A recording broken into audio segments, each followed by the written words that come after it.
record this. All right. Actually came Hello. outside, so. Cool. Hi. All right. I am here with Norman from As Strange as Angels. We have been trying to do this for a Yeah. minute. We've been trying to do this for a minute. We have. And we've got an interesting story, you know? I mean, we've got torn rotator cuffs. Oh, yeah. Uh, As long as you don't want we've my got crazy arms to go schedules. too high, I'm good. That's I can do this. crazy. That's crazy. Oh well, what are you gonna do? Anyway, so you know I love you guys, and I have been doing Thank this you thing. so much. I've been a fan since before As Strange as Angels. So, but so tell me a little bit about what inspired you to even start As Strange as Angels, because if everybody hasn't heard the backstory, they're going to now. You. Yeah, it's, you know, so it started, I was in a band previously, a couple bands before actually that led to this, a band called Never Enough with Keith and Trevor, who were in this band 18 Visions and Throwdown. And we had some really good traction. We had a record coming out on Koch. Koch eventually changed to E1 Music, E1 Entertainment. And our record just kind of got lost in the shuffle, man. And we were set up to do some really good stuff. So disenchanted, disillusioned, I guess. The project just kind of went on I don't even know that we even talked about it. We just all kind of were like, what do we do? They had come out of a deal with 18 Visions and being on Epic Records, and they had you know, their run with that. And I had, you know, for me, they were doing it. For me, I was the excited kid who like, this is my big shot, right? But we had worked with producer Beau Hill, who now we lovingly call Uncle Beau, who has started Interscope Records with Jimmy Iovine. I mean, he produced all the big 80s records, you know, Rat, Warrant, Alice Cooper, Fiona, like the Lost Boy soundtrack, you name it, Beau had done it. And working with him on Never Enough, he encouraged me to release my music through my own project called Murder FM. Murder FM I ended up working with two of my greatest friends, Jay and Matt. And man, we went through a couple different drummers. Yes, that's right. And I mean, we had the time of a European record deal that helped launch it into top, 10 singles on Scuzz TV, which is like their Fuse MTV type thing out there. And, it sent us touring internationally. I mean, I got to play in Helsinki, Finland at Trash Fest, which for me was huge because one of my favorite bands is him. So to just be like in Helsinki, Finland, like, man, my music got me here was such a huge thing. And to do it with great friends was even cooler because it was like, man, the memories we made together. And I think the time spent on the road being sometimes in the actual shows, right? The memories that you take away from that I still cherish to this day. But I had been going through a divorce toward the end of that, which was, the timing couldn't have been worse because Murder FM at that point, we had a record deal. Our A&R guy was Will Hunt, who's the drummer for Evanescence. Tommy Lee had Will's a man about town. Tommy Lee had remixed, our single "We the Evil." We, were opening for Rob Zombie, Five Finger Death Punch, Pretty Reckless, Deftones. We had, done arena shows with Korn. I mean, we were able to do all these really cool things, right? And with the divorce, it was super crushing and super confusing because it felt like, a path that I was on, a trajectory. Suddenly the scale tipped, if you will, and it just went the other direction. And my little boy at the time was going to turn 2 years old, and I had wanted to be a dad more than anything in life. So I just kind of like walked away from the music. I felt that the most rock star thing and the most important thing I needed to handle at the time was, being super dad and really trying to keep my wits about me. I mean, and it was that. You are super dad. Thank you. Thank you. Thank you. My little boy is wild, man. And it was what I needed to do and to focus on. I mean, there were so many things going on with me, it's like emotionally, stress-wise, mentally, physically. I mean, I was losing hair and gaining weight. It was like everything was going opposite, right? Like everything had gone so well. And it just seemed like in the blink of an eye, life had completely said, you know what? I've been a little too, and so I guess, hey, I mean, I guess it's due pain time or something. But I stepped away from doing my own music for a while. I own a studio in Dallas, and I would still write for artists and produce for artists. But it's very different when you're working on someone's music versus your own, right? So I was able to help them with their music, but when it came time to music for enjoyment, music of my own, I wasn't into it. I would get in the car and I would start listening to like podcasts, which, I mean, I love podcasts, but I'm just saying when you're a musician, the first thing I had done since probably like 6 years old was I would wake up in the morning and I would crank the music, crank the stereo, right? So that's why, for me, it was different. It was like getting in the car and like, not necessarily NPR, but like, true crime podcasts, wrestling podcasts. It was like music. There's podcasts for wrestling? The further. Oh my God, are you kidding me? Like all the wrestlers from wrestling. The day, man. It's and I love, and I mean just whatever it was, conspiracy theory stories. It was like I don't know if I was trying to get lost in something or what, but I just wanted to be so far from music. And it wasn't until my son was about, I guess maybe about 3.5, his little drum set, and he started like banging on it, and he was like, "Daddy, come play with me." And I was like, "What?" He's like, "Yeah, come play with me, get your guitar." I mean, he was banging, like making noise, right? I mean, there was no organization to it. I'm just like strumming chords. We're both going, "Whoa!" Like we're to us, we're making music, right? But in that moment, I realized that he doesn't know, or there's part of me that my son doesn't know about his father. That I play like he's never experienced that. He's seen me play. How he's getting to the age where like he knows what's going on. He's never seen people appreciate his father's music. He's never seen me really create. So right. I dusted off the home studio, and it was like, let's start making some songs. And he re-inspired me, and it ended up being the time that I spent away from listening to music for enjoyment turned into a reinvigoration. It was almost like I stepped away from it so long enough that I couldn't wait to jump back in full throttle. And on top of that, I had a new sense of what I wanted to do musically. And that's how Strange as Angels was born. Simply because it came from a different place. Now the goal wasn't necessarily the chicks and the money. It was like, man, let me challenge myself to do something different. Let me see, because I've been playing music since I was 6, it's like, let me see what I can do that's different. Can I write a different kind of song? Can I write different styles? Can I write heavier songs? Can I write poppier songs? Can I write more singer-songwriter? It became a challenge.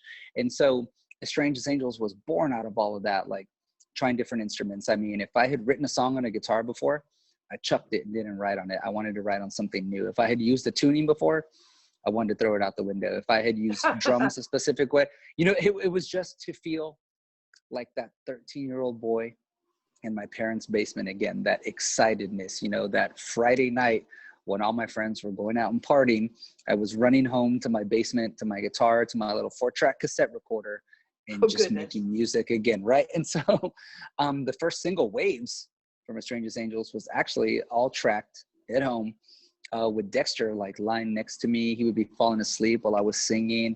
And it was a great memory for me because every inch of that song, and now a lot of our new stuff, has Dexter woven in it somehow, either because he's been with me while I was doing it, or he inspired me to try something different, or when I thought about giving up, and I would turn and I'd see him laying down and I go, you know what, I have to do this, if for nothing else, to set an example for my son that you cannot give up on yourself, and you cannot give up on your dreams and things you love, no matter how many speed bumps and obstacles and just all the crazy things that life will throw at us. It's just a matter of when, right? When, and you can't let them keep you down. And that's kind of like the premise of our latest single, Never Broken, too. It was like, you can, sticks and stones may break my bones, right? You're going to throw it all at me. But I think it's what we do with those moments in life that really like define like who we are as people. And so that's what I wanted to do with the music. It's like, what? It's cliche as it sounds. I was like, man, throw it all at me. Come on. I mean, I think honestly, I've been hit with about everything I can imagine being hit with at this point in life, that I'm kind of like, one, it's not surprising anymore. Two, there's nothing that we can't get through, because you can, and I want that to be inspiring to people. People make mistakes, people do things, people, whatever the case may be, life may throw some stuff at us. We're bad with our money, we quit the job we shouldn't have quit. Life absolutely will throw shit at you. Yeah, you know what I mean? Like we had the relationship we shouldn't have had. We didn't have the relationship we should have had, all kinds of stuff. But I think the takeaway and the next move is the most important, right? And like anything you can do to correct that in an extremely positive way. And so that's what I wanted to do with Strange as Angels. And that's what I wanted music to be about. I got in the gym and I dropped 30 pounds and I'm like, let's try and get that hair flowing again. My lion's mane, if you will. Let's try different stuff with the music. Maybe I want to go poppier. One day I was in love with 30 Seconds to Mars. The next day I was in love with, all these heavier bands like Periphery and stuff. It was like, and the thing was, the sky was the limit for me, because I was starting something new. And the real challenge became, I'm now a what singer. do I do with it? Yeah. And I can't change my voice.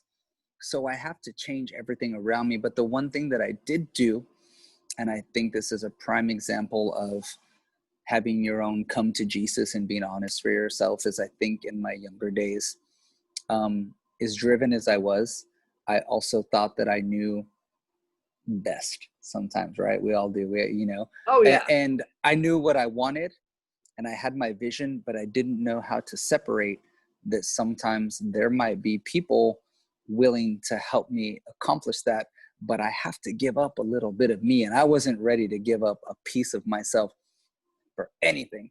So if anything, having to sacrifice and deal in the way that like my divorce did, and life changes, you either got to grow or get off, right?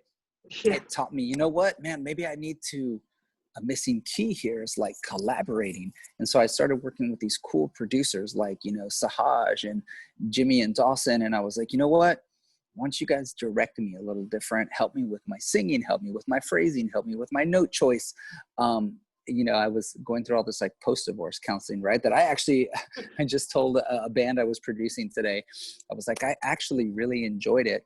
And I would get excited, going into my next session, because the counselor helped me unravel so much stuff that I didn't realize I could pull out the lyrics and meaning, because like a character driven band, I guess I love Kiss, I love Rob Zombie.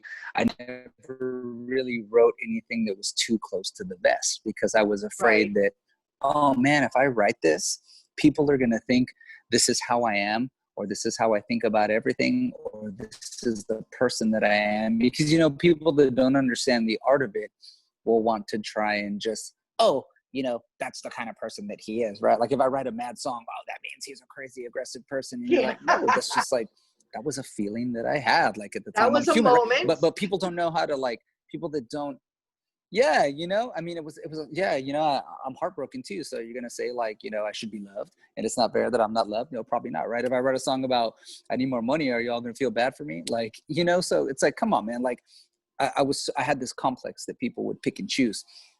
And I was able to just take out all this stuff and like unpack so much that I think impacted the music in a way that I have noticed with As Strange as Angels, that it's reaching people in a different way that I'm not used to. And it's becoming more fun for me to go, okay, how much deeper can I dig? You know, for example, the next single coming up in December, The Curse. I mean, it's probably the heaviest riff I've ever written, which I'm super excited, or, you know, just thrown down. And it's probably the heaviest thing I've ever sung, and is probably some of the deepest lyrics yet. And that's due in huge part to Jimmy and Dawson believing in me and pushing me at the same time.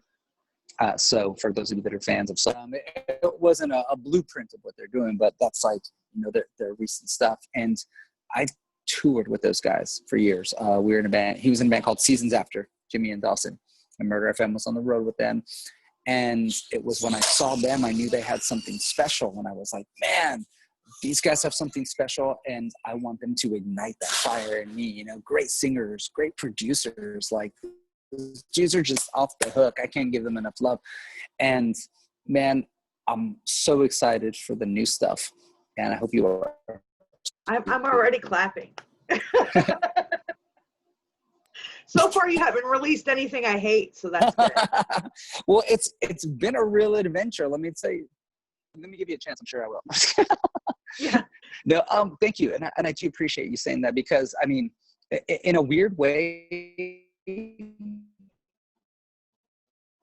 I've worked harder and I haven't, and hanging on to certain things so much, and I started to let go and just let the moment flow, let the song flow, and let whatever came out. You know, I think I blocked myself a lot before, because it'd be like, it has to be a certain way. I'm hearing it in my head. It has to be like this, you know, and my own little, you know, 20-year-old boy ego would like block me from something that could potentially be really cool, because I wasn't willing to let go of that.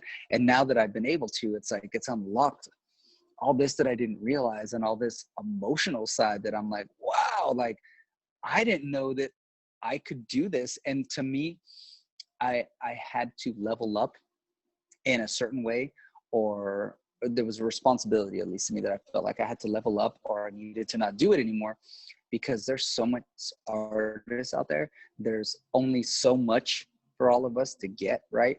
That I didn't think it was fair of me to want to clog up the marketplace if I wasn't going to bring something to the table that, you know, really had some oomph behind it, had some heart behind it, and is saying something like, hey, you know, I feel like I'm bringing something to the table, like, pay attention to me for 3 minutes, you know? So I really pushed myself to try and like, just bring something that I felt was worth it, you know? So that was the challenge and the joy, you know, in and of itself. They're just trying to reach new plateaus. Well, you know, I think it's funny because, like, I think that's just kind of how life goes. Like, I'm not a super control. Like, I've let go a lot of stuff lately. I had to, but like, I had a plan for like, we all have plans for our lives, you know. And then every time something comes in the way, you're like, well, God, like, I didn't expect that I would. I went to concerts since I was 8. Right. But I never thought I would actually have anything to do with music. I'm not musically inclined. I can't sing. I can't play an instrument. So I was like, well, I'll just go watch other people do it. And then I sort of fell into this, what I do now. And I'm like, okay, apparently there's just no plan. We'll just go. So the seat of the pants thing works for me. That's lately, honestly, what I have been doing, because I feel like less stressed. Like, I have to remind myself, and I literally did this just yesterday. I was like, you know what? Just go where the day is taking me, other than the little things that I have to do, you know, like cook and clean for my son, make sure he gets his virtual learning done. That's a part of the day we have to. But whatever happens in and around and after that, I'm kind of like, just let it flow, man, because maybe, like, and that's where I get like my one little hippie moment, right? You're like, I always say I was supposed to be born a hippie, I think. Yeah, it's like the earth is telling me, Norman, this is where you go today. Just go with it, you know? So it's interesting, because for me, I'm the type that, like, in my phone calendar, I will have, you know, 12:30 this, 12:45 this, 1 o'clock this, boom, boom, boom, text this person, do this, email this, text this, right? And I'm starting to just kind of be like, maybe let's see if I can even remember, first of all, because if I can remember, then it means that it means something to me. If I didn't remember, then you know what?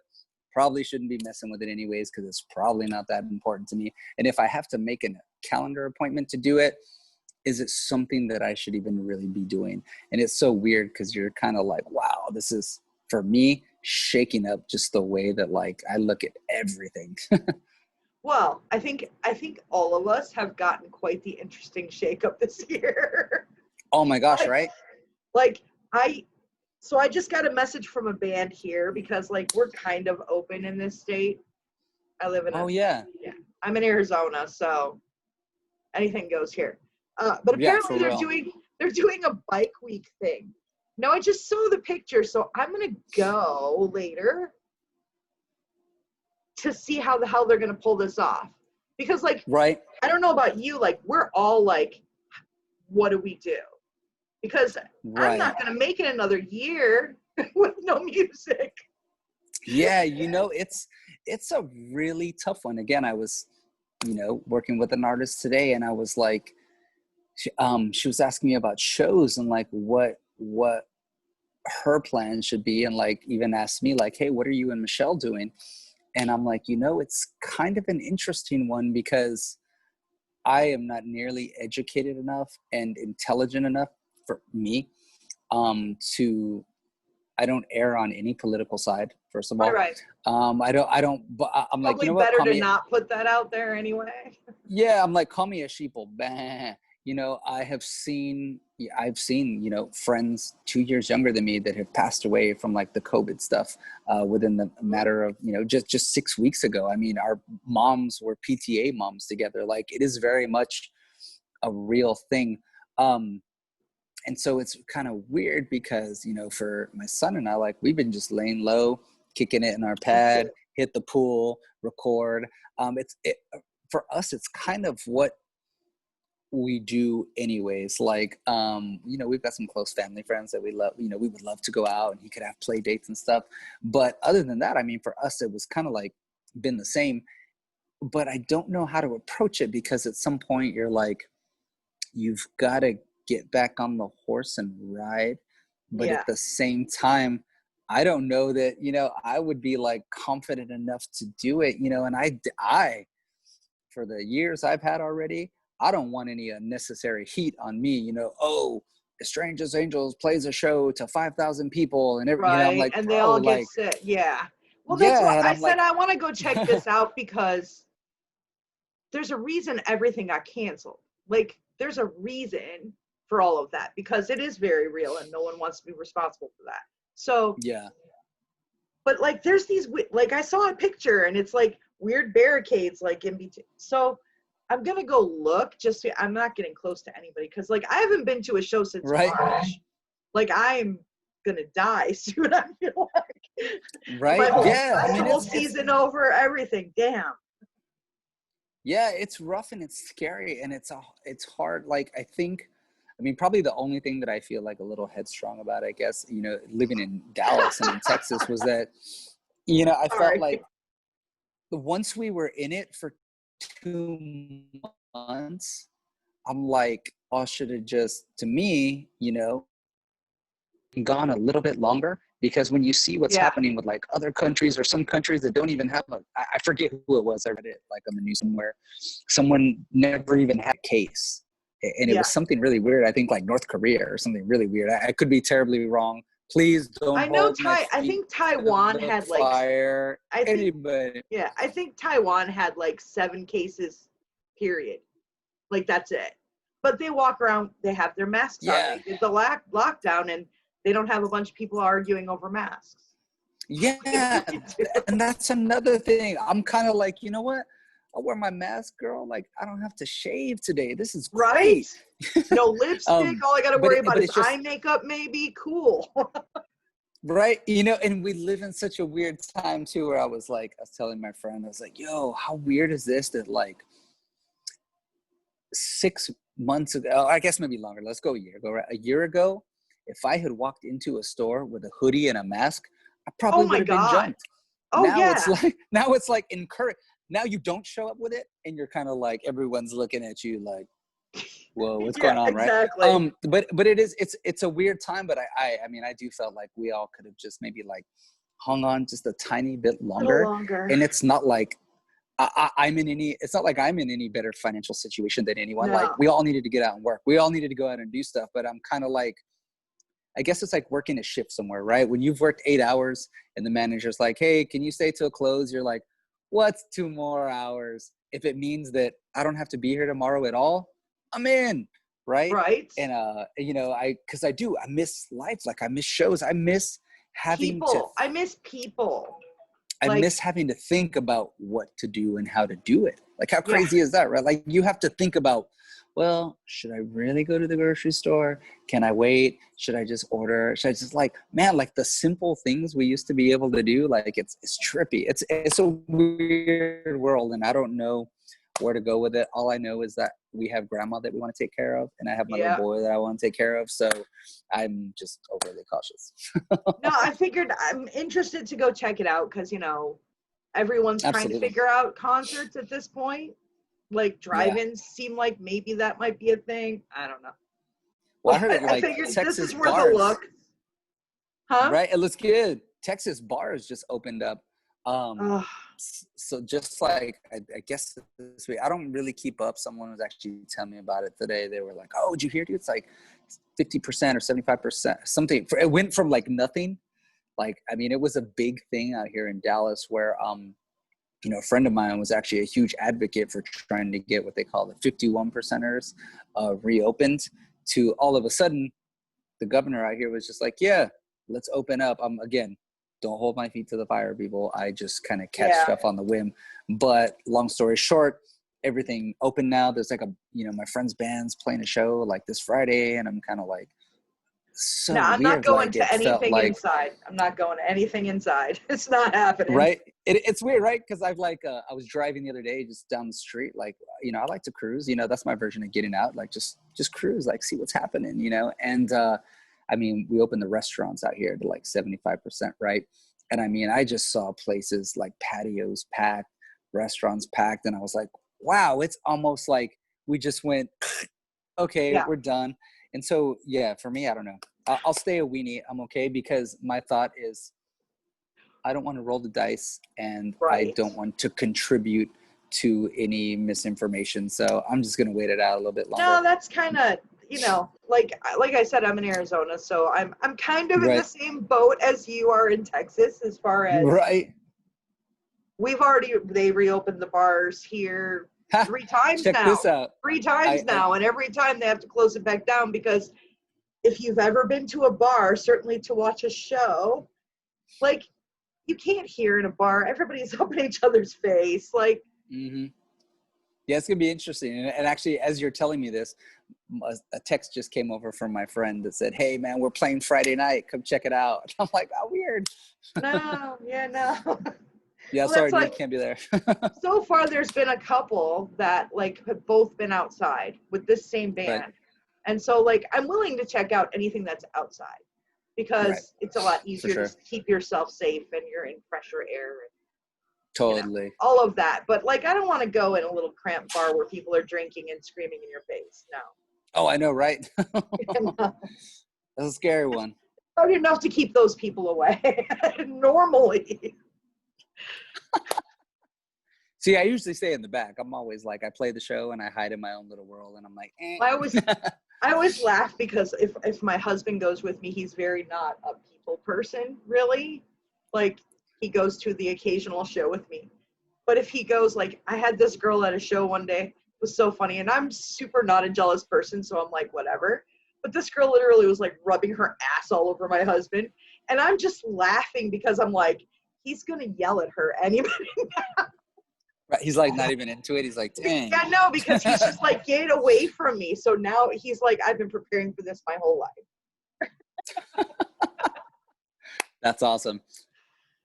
Anyway, so since nobody really knows when the hell we might actually get back to live music ever again, I'm guessing just producing videos and things and doing silly shit with me. Right. Absolutely. Yeah. No. I mean, our plan is we are just, I think we did what, you know, a lot of artists have done, especially at our level. It's like, you know, hey, let's just regroup. Let's just kind of flip the cycle. And instead of trying to be out, let's just go overboard on the content. I mean, which we absolutely have. I mean, I literally tracked, I want to say, an EP's worth of material, like in easy. I wrote them over time, but I was able to like super quickly. There's another show invite. How funny. I was able to like just dig my heels in. Yeah, right. It's crazy. Like everyone's inviting me out. That's super cool, everybody. Thank you though. So we, you know, Michelle and I just went at it. Jimmy, you know, Dawson and I, we just went at it and just like, you know, song. We're dropping a new single, The Curse, December 4th. It'll be hitting radio and Sirius XM. So get your little Twitter machines, and thumbs ready to tell me, yes, ma'am. Well, I was going to say, hey, maybe we'll have to talk about a leak. Yeah. Someone might have to bust it out soon. I'm always down. Good. That was something I was going to nudge you on the side with. Right on. And so I'm producing a couple other bands too at the same time. But really, I mean, we have written so much content. We've recorded so much stuff. I mean, I've picked up some cooking skills. I've picked up some hair cutting skills. You know, I'm a hairdresser now. I gotta pick up some hair dyeing skills. This is crazy. Right? Yeah, like right. I'm looking at my hair going, ugh. Oh, that's cool, man. No, what you should do is just become a color specialist and then just do it for yourself all the time, right? See? Think it. But yeah. My husband puts my purple in. My husband dyes the back of my hair. Oh, that's awesome. See, I had to learn how to like cut, you know, my son's hair. I'm like, it didn't hit me till maybe like 6 months into the thing, or 6 weeks into the, you know, the first like quarantine and lockdown. And he had a haircut like maybe a couple weeks before that, because we went on spring break and we were going to visit some family that he had never met. So I wanted him to look real styling, right? And it wasn't until I was just kind of like, he's laying in bed and I'm looking at him, his hair is kind of covering over his ear. And I'm like, I'm going to have to cut this. What am I going to do? Because, you know, being in bands, right? You know, you help each other out and we do our crazy undercuts and that kind of stuff is easy. But I'm like, how do you manage, you know, a 6-year-old boy's hair and not like try to give him, you know, a super crazy haircut or mess it up? Which he wants, by the way, every day. He's like, Daddy, just cut it into him. I mean, I've done a thing in the back where he's got like a little faux hawk thing going on and then it's growing a little longer in front. But literally summer came around and we just cut it all. We just buzzed it. I was like, hey man, let's just start from scratch. Yeah, that buzz is, I'm so happy I have a son. I have sons because I had daughters before. There you go. And that's a pain in the ass. But my sons, like it's this, well, it grows back here. It's summertime. Shave that shit off. Yeah, that's exactly what we did. We're like, let's just see what happens, man. But yeah, not that there's anything wrong with girls doing it. Apparently that's a new thing, is people to have hair like mine. Because like I literally sit on my hair. So if I'm not talking to you, it's on my head. Because that's awesome. But like that's a new thing now. Like since the lockdowns, people have been like just shaving their fucking hair off. That's awesome. That's what I'm talking like, about. Right on. It's very rock and roll. I'm all about that life, dude. Girls shave it up. What? I don't have the face for a shaved head. Oh please, of course you do. Look at that face. It's already popping out. Look at you, girl. Get it. Anyway, so tell me, like, do you have any? Because you and I haven't done this yet, have we? No, we haven't. We've talked a bunch, but we haven't done this. So what's the weirdest thing a fan has ever said or done to you? And you've got lots of experience, so this should be fun. Yeah, it's especially weird because we started young in the game. So we had a real good runway of like running strange into things. all types. Yes, you know what I mean? Because there's a time where like your filter is kind of off right? You know what I mean? 22-year-old Norman, man, boy, I was good times. Let me tell you. I think we were all good. I haven't shut my brain off from 22-year-old. Right. And everyone that we were around was just as excited to have the good times. I don't know. I guess I wouldn't say weird because I guess, I don't know, even in their own weird, perfectly flawed ways, to me, it Strange. was like super cool. I would say more, the thing that has blown my mind is the amount of people that have had my lyrics tattooed on them, because I always thought that was reserved for like really big artists. I just, we're not that, you know, I'm not a Guns N' Roses. I'm not a Cure, who, by the way, I love. I mean, I've got Robert Smith on me. And to run into people who in multiples of my projects, Never Enough, Murder FM, As Strange as Angels, they have all had their lyrics from those bands. Like, and I find that crazy that I'm like, wow, like, what is it about what I'm saying that like really connects? Because I never felt that I had like super good catchphrases or profound in any way. You know what I mean? Like, to be perfectly honest, like that's one thing that I've been pretty self-conscious about all the time is my lyrics. Like, I'm like, well, I don't think I'm really saying anything super relevant, right? And to see that, to me, that's not even strange. It's like, it's strange in that An I don't know what honor. I did to deserve, such a Yeah. cool thing, right? You Well, know, because because music should make you feel something. Like right, that's like my thing, period. Is like, no matter what it is you feel, whether it's happiness, sadness, pissed off, whatever, it should make you feel something. So if somebody's tattooing that on their body forever, you figure you made them feel something. right, yeah, totally, man. That's crazy. I see. I'm trying to think of strange stuff though. I did have a girl once that wanted to have my sweaty shirt after a show, Oh, awesome. and then wanted to like wring the sweat off Yeah. off of the shirt onto her. Yeah, that was interesting. There's some interesting people on this planet. But you know, but even then, you know, to her credit, I was like, hey, I don't know that that's weird. That's kind of cool. You know, I don't know mean, if that's out there. exactly healthy, but Man, you know, again, we're rewinding and we're going, hey, this is a different. It's like when people, it's so weird with the COVID stuff, right? I feel like my parents, when they would tell oh, me, I oh, well, know. it's 60s and 70s, it's a different time. Now I'm kind of like, hey, man, it's Yeah. pre-COVID. It was a crazier Last year world. was a different time. Right? It is, because you're like, wow, Well, there's crazy stuff. You know what I mean? there's It's like, so dude, many I things think of that like shows. none of us used to think about any of that. No, I mean, Like I any was of it. just, someone had sent me a canvas of me performing live. Like, I was in the audience and it was at a show in like Idaho Falls. Idaho Falls, what? Big love. And the photographer had put this thing on a canvas for me. It was just the most gorgeous gift ever. And I recently got it, and I was thinking about it when we were on tour with Drowning Pool. And I remember we had packed, it was a really interesting time where Murder FM was actually, we were bringing people, you know, to the shows. I mean, to the point where if we were on opening slots, we would notice we would go from the first band to the second band to suddenly we were like direct supporting the headliner, because we were really like, I mean, people were getting behind us. And it's a shot of me like in the crowd. And I remember that specific show because it was like a local small like Idaho Falls arena where we were probably 500 people over capacity. I remember jumping in the crowd and some girl was like trying to lick my face, like as I'm getting pulled out of the crowd by security. Okay, that was always a gross thing. Right. But you know what I mean? Like, you don't think anything of it. And now you're like, wow, how crazy. You know what I mean? do Just that? like, Yeah. yeah, so different.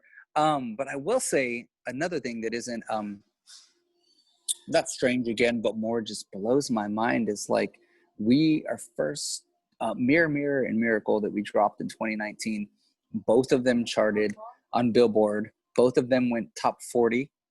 And to me, that's a trip, because I'm like, how do you, like, I never thought I would be in that type of position. And that falls in the category of the tattoos, right? Where you're like, man, I never thought like I would be like important enough for something like that. Like, it's crazy. And I'm always super grateful. That's one thing I've always tried to like maintain, is like always remembering, without being cliche, to say, man, like, thank you. Cause I'm just a little Mexican kid from a little chubby Mexican kid from a border town that had a dream and was afraid I couldn't be in a band because I was too chunky in the 5th grade to wear yellow spandex like the singer for White Lion, right? And here Now I you just am. aged yourself, you know.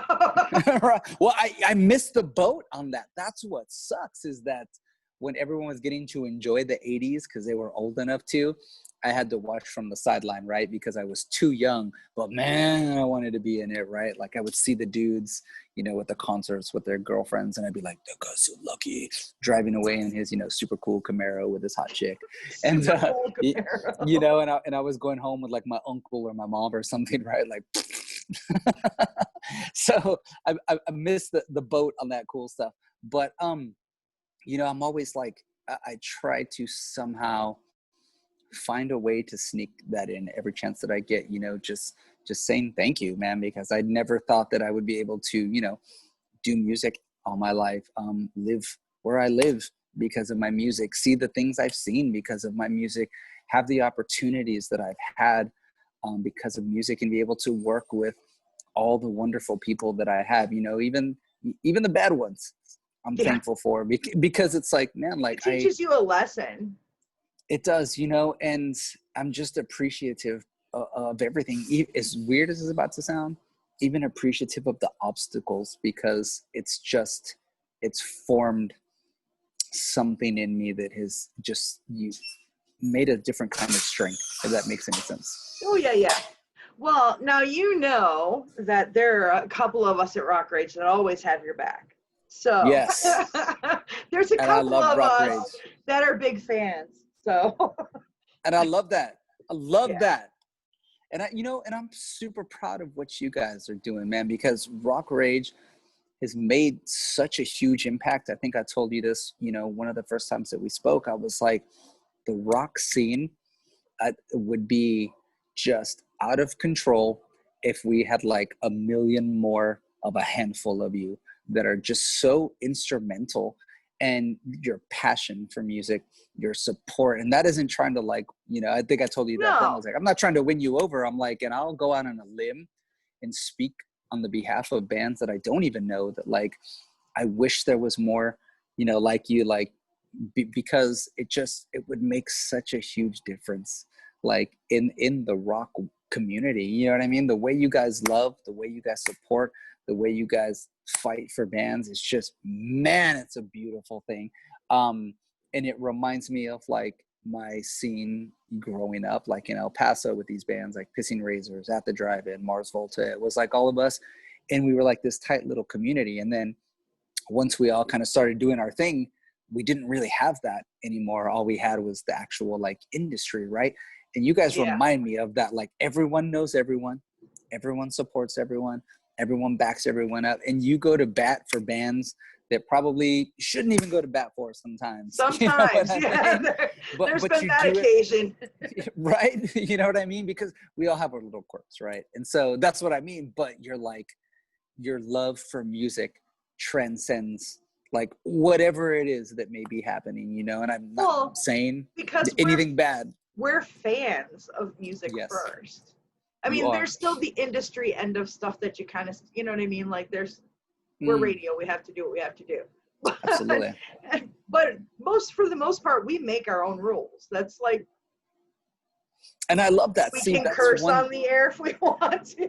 That's something that has always attracted me to you guys, because one singer that I really love and one band that always inspired me was Axl Rose. I've always felt connected to Axl Rose. I know it sounds crazy, right? And the Sex Pistols, and the attitude, right? Sid like, Vicious. well, right. Well, and not like, oh, I felt like I could relate in a different way, that it was like, I've always had this thing in me of, I wanted to make it my own way, my own time, in my own rules, for better or worse. And even if that was to my detriment sometimes, of like, you know what, I didn't take that opportunity I had, and maybe I could have had a platinum selling record when my band was on Warped Tour, and I chose to go a different way. Which, by the way, Kevin Lyman, Warped Tour, thank you for always supporting me, bro. Warped Tour, 7 years in a row. You believed in us, dude. But anyways. I wish Warped Tour was still a thing. Right? Yeah, me too. But it was like that like misunderstood like Chaos, right? Yeah. Like some people will look at Axl and be like, he's a total butthole, and you're like, Well, he is, but right. But there's certain sides, right? Like I had this good conversation with a friend of mine where I was like, but think about it too. Yeah, he made me wait for 2 hours, but then you gotta look through both sides of the glass sometimes. I'm like, yeah. what if he honestly was like, dude, people paid to see me tonight and I want to give them the best of me that I possibly can, right? You're just looking at it as like, dude, you're supposed to be on at 9 and you're wasting my money. Now, I do feel like there should be a nice little middle ground there. And to his credit, when GNR reunited, he was on point every night. So, you know what I mean? I was very pleasantly surprised because there was some stuff in between there. Not so good. But right. Yeah, like where you were like, oh, my ears are bleeding now. Thank you. Right. But it was really bad for a minute there. Right. When that band came out, man, I mean, again, I must have been like, I think I remember when that came fourth out. grade. And even just being in fourth grade, I like 16 or 17, 16. Yeah. I think when Appetite for Destruction came out. Yeah, see, and I released, it's fourth grade for me, and I just aged myself too. No way, you're 22. I am. I just, I related so much to like the chaos and the fire and the like against the machine type attitude without the machine, yeah. Right, you know what I mean? And without really, like, it was weird, like they weren't openly doing it, right? They never said like. What made me feel like there was conviction behind it, even, you know, at a young age, I realized it was like, they never said that they were against the machine. They just went out and showed that they were against it, right? Like they never had to do that whole thing of like, yeah, we're this and this. They just, they showed it to you, take it or leave it. And man, I always admired that in a really weird way. And I always like, sometimes I feel that like same kind of thing with me of like, it's all right if I'm not at a higher level that someone would think, because I'm super happy that I was able to do it my way, my time, my terms, didn't have to give in. And even now, like I'm able to be a single father with my little boy and still play music. It's like, to me, that's better than a platinum record because I'm getting to do my thing and raise my son and not miss out on any of that, any time with him growing up and any time an opportunity I have with music. So it's like, I'm super lucky. To me, like that's awesome. You know, I've never been one of those people that knows how to follow rules very well. Right. Just kind of one of those like, well, why do you want me to follow that rule? That doesn't make any sense. So I'm going to go do this thing over here because that makes sense to me. And somehow, I don't know, that like, I've had people give me crap like, why aren't you doing this thing or that thing? Like as far as radio goes, like there's, you know, ways to do really well in this business. And I'm like, because then I couldn't do what I do. Like I couldn't do what I love. And I couldn't find little bitty bands and go, here, check these guys out. They're awesome. Right. Yeah, no, and I love that. And that's what I'm saying. We need more of you. We're working on it. We're working on it. I love that. All right. So I'm gonna so December you have new music. Yes. December 4th, The Curse. At least that's the plan. That's what was discussed in our business meeting yesterday. So we're shooting for December 4th, The Curse. You guys need to check it out. Thank you again to everyone that has been supporting it. We actually just released a remix of Never Broken, our recent single, one of my favorite new bands on Cleopatra Records, the Twins. The Twins, I love this band. In an industrial electronic band called Night remixed it. I think it's super cool because with Never Broken being such a heavy song, it was so cool to see them literally just take my vocal track and go, all right, like we're going to give it our spin musically. And I mean, they are total night and day, but I think that's super awesome because for me, I felt like, wow, like I created a vocal that honestly, it doesn't matter if it's on piano, if it's on guitar, if it's a full band, if it's electronic remix, like the song still gets the same point across. And I'm honored to be able to like be a part of something like that, right? Like I heard something once that Scott Weiland, I believe, said. He said, a good song is a good song, and it doesn't matter what it's played on. If it's an acoustic guitar, if it's a full whatever, the true meaning will transcend. So for me, it was like one of those moments of like, wow, I was able to do that. How cool. You know what I mean? It didn't matter. Like I sung my ass off, and it doesn't matter what's happening musically. You're going to get the same feeling from it. So anybody that's interested, I'd love for you guys to check that out. And I really hope everyone could check out The Curse dropping in December. And in the meantime, I will make a point to spin a couple of tunes of yours, because this is going to air on the radio first. Nice. Just audio. And then we will put this up on Facebook and YouTube. And we can share this, the video part of it, for everybody else. That's awesome. Yes, I love that. And thank you for always take care of my band somehow. Thank you so much. I very much appreciate you. I am so glad we finally got to do this. Me too. I'm glad we made it work. You know what? I followed the earth. Right. All right. Both of us doing our hippie thing. We will do the hippie thing, and I will probably get this on Monday, and then Tuesday we'll release it to everything else. Awesome. Thank you so much, Donna. You I appreciate you. You're very welcome. Much love, girl. And I'll make sure to get that. All right. Have a good night. Bye-bye. You too.